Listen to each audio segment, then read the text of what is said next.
Good morning, all of my student. When I hear in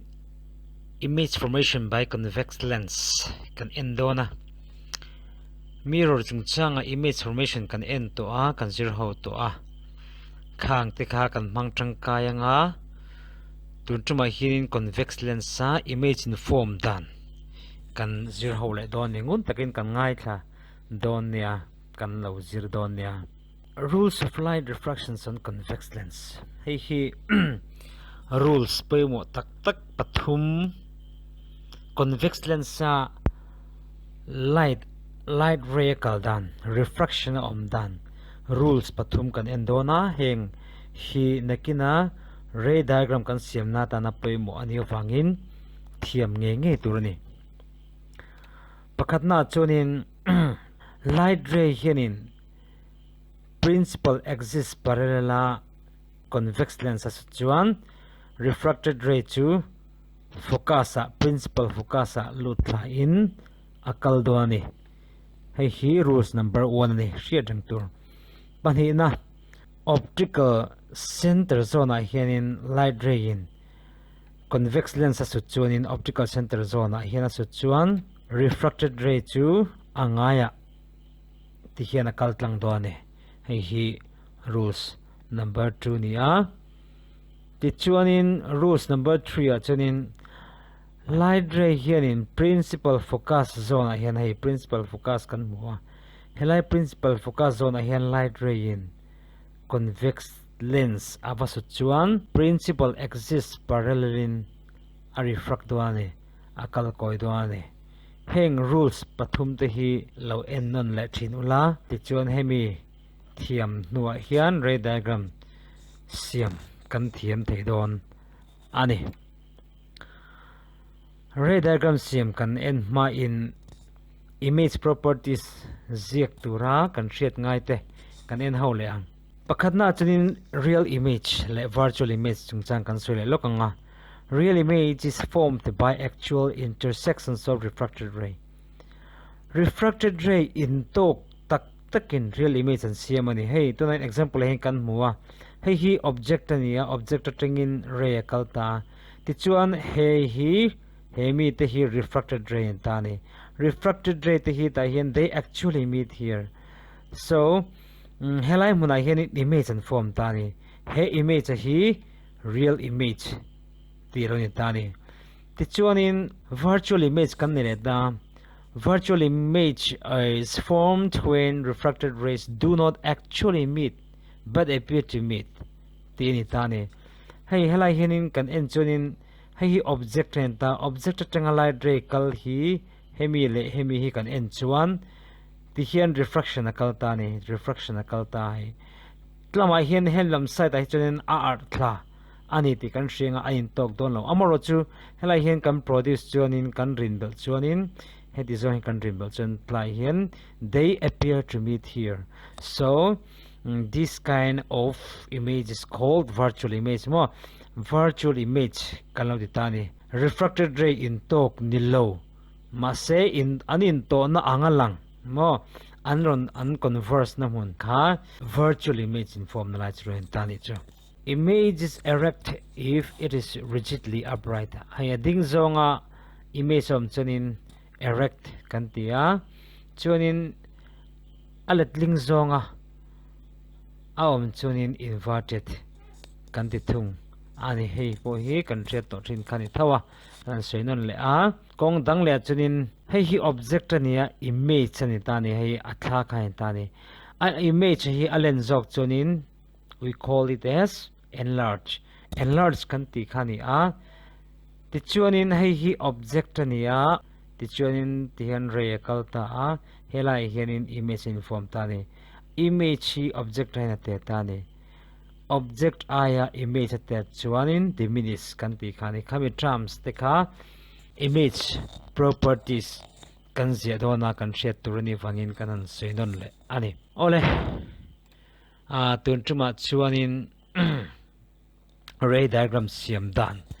kha kanzir dona case rang kanziranga kasoi vek do nangun takin kan lo endonia hi convex lens ani a when the object is between O and F1 helai hi optical center O kan ti khani O le F1 in kara hianin object omta sela ingtinge image in form ang ti kan en masabarang object luatang hianin ray diagram kan siama principal axis parallel kalchu rules number 1 a khaning kan se to a focus a hinaron lutang focus aron kalthla a tichuanin red panina kan siam le ang ray panina na chunin optical center zone a hian light ray in convex lens si vasuta a rules number 2 a khanin angaya akal tlangang ti khani tichuan hei kan muwa refracted ray te hi ti hianin an kal dar ta ni an art ta ni helama hi chunin ain tok don lo ti chiang ani amaro chu helam panghilo en taila if we produce on this side mo helai hunain kan produce chun helama hian lai hinalo in tok ta ni they appear to diverge from this point they appear to meet here ti point kan sei thenga helai hian image lo inform ta ni chu ai image lo in ta ni ti chuan hei image ania hei object lo in ta ni a properties kan en leang properties kan hmuwa image omna hmun hi on the same side of the lens as the object omna lama hian image in form ani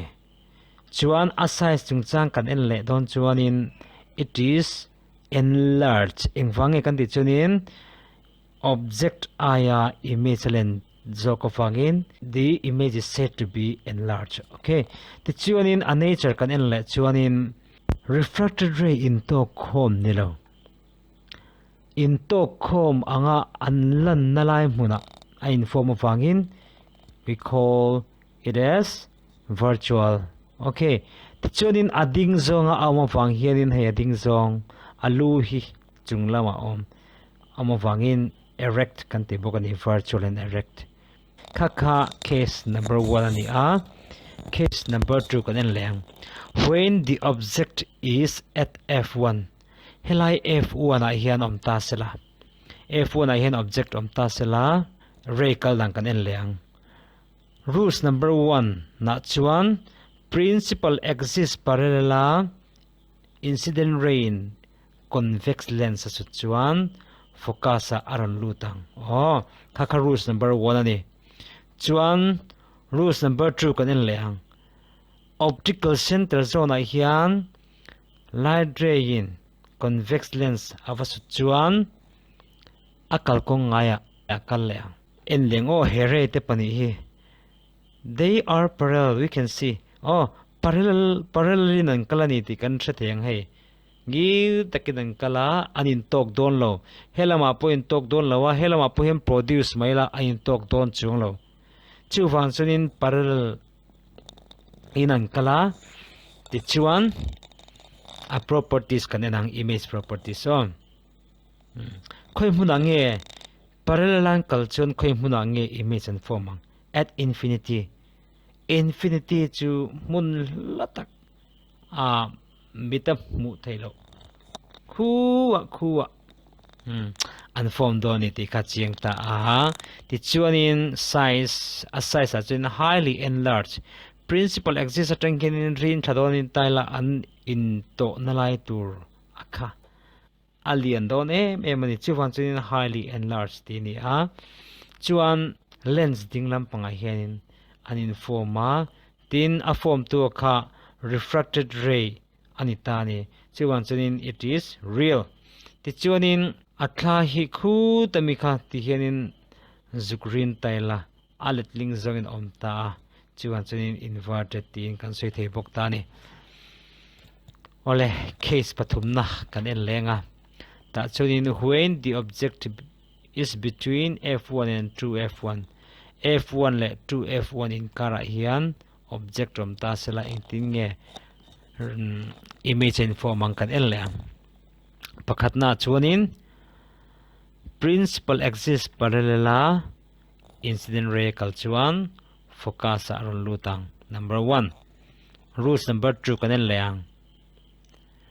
optical center zone incident ray in convex lens su chuan angaya akal leang angaya kan kalti le ta hi tlai nan lein su chat ta ni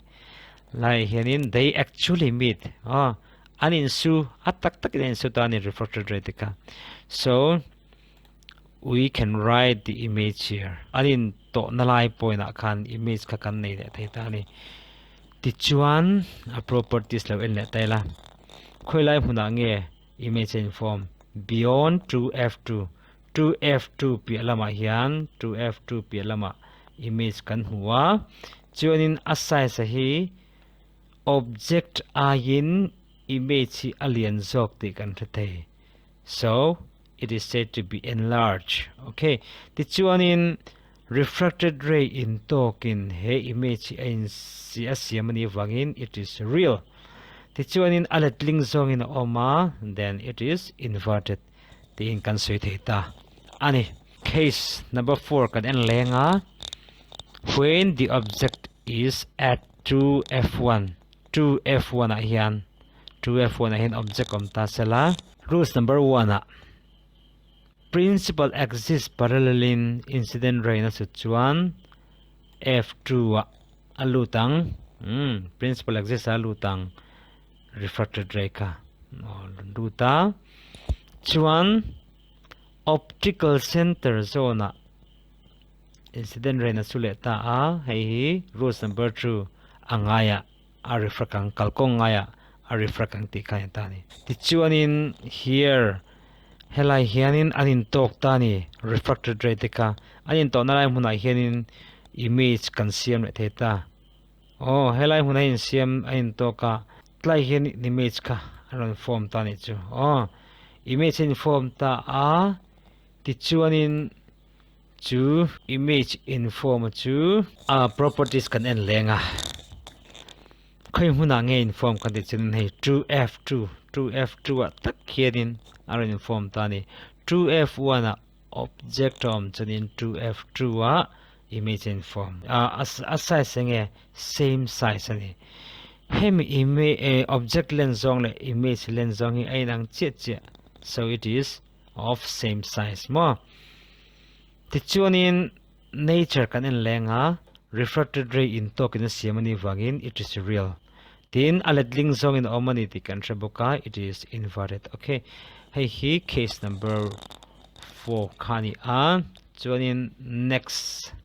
en le taila when the object is beyond 2f1 pialama hian object om ta sala 2f1 pialama hianin object om ta sala en le ray diagram kan siam le principal axis parallel na vasu phaile principal focus f2 hinaron luta ti chuanin optical center zone a hinaron sule angaya akalkong thak lewin a refract on ani ti chuanin ta hinain to kani ti kan hule ta ain to nalai huna hian image kan siam le theta image in to nalai huna kan siam thaya kan siam le ta chena property senang khoi huna nge image in siam between f2 and 2f2 f2 le 2f2 in kara image in siam di kan ria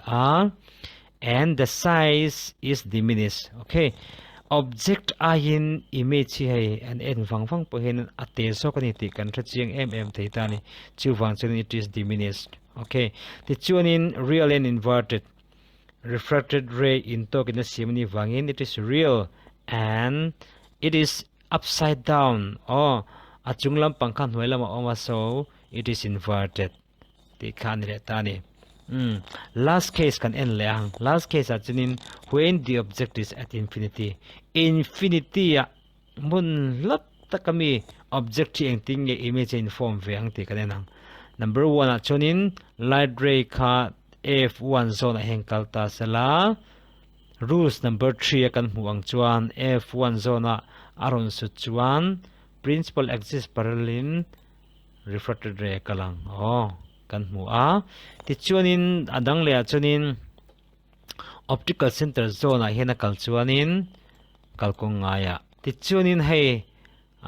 we can clearly see here image is formed at f2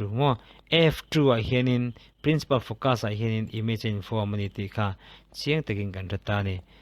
position 2 at f2 nia image of na position hi f2 nia chuanin a size hi highly diminished ani mun hlataka object omakha tlai hianin kan siam thei dan case paruk kani a chiang takina eng case po khat siam thei turin kanin buat se ngai ni ole convex mirror man na kan en lenga chuanin voina tan chuin kan du tok to ani uses of convex mirror pakhatna chunin it is used in magnifying glass and in spectacles for long sightedness hey magnifying glass en lenna kan tianga hine manga tin termit kan tia khanin an mang bokani mun la chau mu thei ho khanin an termita hianin mun nai an nai en nan termita an mang thin bokani pani na used in theater spotlight theater chu kan ri hai drama anything an channa platform ang khani theater a hianin spotlight tan an mang thin bokani helai hianin convex lens mo pointed source tan mangani chu ti chuanin pathumna chanin it is used as objective lens of telescope and hlatna kan ti mai angkha ta khanin mangboka tin objective lens of microscope and microscope a hianin objective lens la lai takayan mang thiani projector a hianin an mang thin bok ani khangkha an manna pangate anni textbook tenen tangkapin ilawate ilo ilo jiranga rethiam nge kabesiye okay thank you for learning with me itopin rethiam turin ilo zir tlat to ne